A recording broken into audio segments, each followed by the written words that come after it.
मीरपुर नाम के शहर में तेजस अपनी पत्नी नीरू के साथ रहता था। पति पत्नी दोनों ही नौकरी करते थे। एक दिन तेजस गांव अपनी माँ के पास फोन करता है। हेलो, प्रणाम माँ। जीते रहो माँ, तुम दादी बनने वाली हो हैं? अरे वाह, ठीक है बेटा, मैं कल ही आती हूँ। जब माँ जी शहर पहुंची तो बेटे बहू ने बहुत अच्छे से स्वागत किया। लीजिए माँ जी, चाय। अरे गर्मा गर्म पकोड़े ले आओ माँ के लिए। नीरू रसोई में गई और 2 मिनट में ही पकोड़े ले आई। जी ये लीजिए। बहू, जादू से बनाए हैं क्या? अभी तो रसोई में गई थी। यम्मी। माँ जी, शीला रसोई में पकोड़े तल रही है, मैं बस लेकर आई। हे भगवान, मेरा धर्म भ्रष्ट कर दिया तूने। अब तो गंगा जल से शुद्धिकरण करना होगा। दूसरे दिन, माँ जी मैंने नाश्ता बना दिया है, ऑफिस जा रही हूँ। पर अभी तो घर का सारा काम पड़ा है। शीला आती ही होगी, झाड़ू पोछा बर्तन कपड़े वो सब कर लेगी। हमारे जमाने में घर का सारा काम हम ही करते थे। जी माँ जी, आप बहुत होशियार हैं, मैं घर ऑफिस दोनों नहीं संभाल पाती। तो जरूरत क्या है घर से बाहर जाकर चाकरी करने की? वैसे भी घर का काम खुद करने से घर में बरकत आती है, समझी? पर माँ जी। पर वर कुछ नहीं, इस महीने की पगार मिले फिर ऑफिस बंद। हाँ। रात को नीरू तेजस से कहती है, सुनिए जी, माँ जी बोल रही थी कि मैं नौकरी छोड़ दूं। वैसे ठीक ही तो है, अभी तुम्हें आराम की जरूरत है। फिर भी आराम कहाँ, शीला को छुड़ाने के लिए बोल रही थी। तो अब 24 घंटे में इतना काम तो कर ही सकती हो। पर जॉब पसंद है मुझे, घर पर मन नहीं लगेगा। अगले दिन जब दोनों ऑफिस के लिए निकल रहे थे, मेरी तो कोई कीमत ही नहीं है इस घर में। माँ जी, आजकल महंगाई बहुत है, रहन सहन भी बदल गया है, दोनों नौकरी करते हैं तभी ठीक रहता है। अच्छा, तू कहना क्या चाहती है? मेरा बेटा तुझे बिठा के खिला नहीं सकता?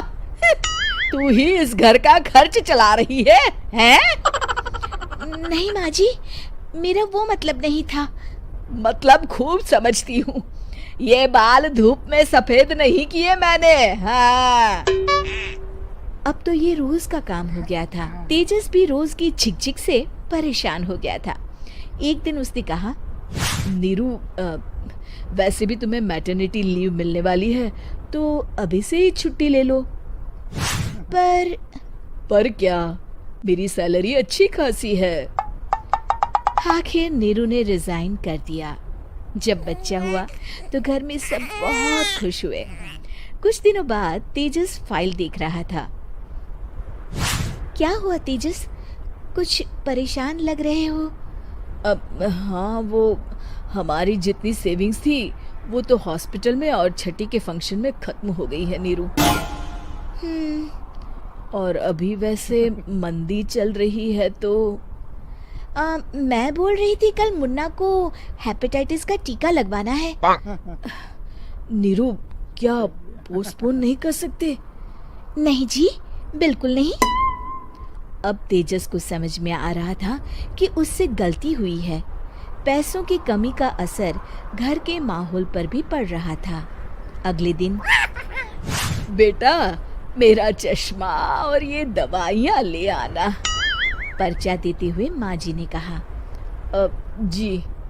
तेजस, मुन्ना के लिए दूध का डिब्बा और डायपर भी ले आना, और ये किराने के सामान की लिस्ट है, इसे भी लाना है।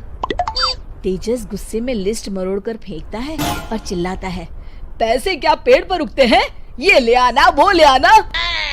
अरे पर ये जरूरत का सामान ही है। वो गुस्से में बिना कुछ कहे ऑफिस चला गया।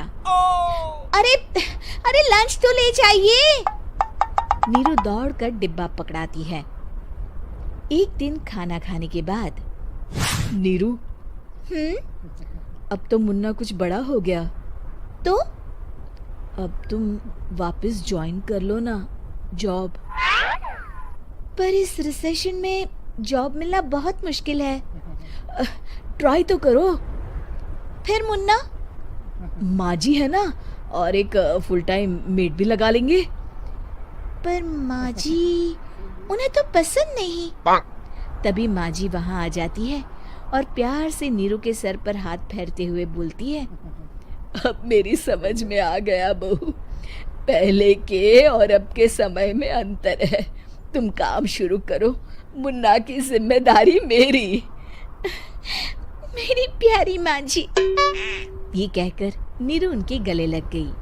शिक्षा, परिवर्तन संसार का नियम है, हमें भी समय के साथ चलना चाहिए। उम्मीद है कि आपको हमारी ये कहानी पसंद आई होगी। कृपया हमारे चैनल को सब्सक्राइब करें और सभी अपडेट्स के लिए बेल आइकन जरूर क्लिक करें। और हाँ, वीडियो लाइक और शेयर करना मत भूलिएगा। Bye bye.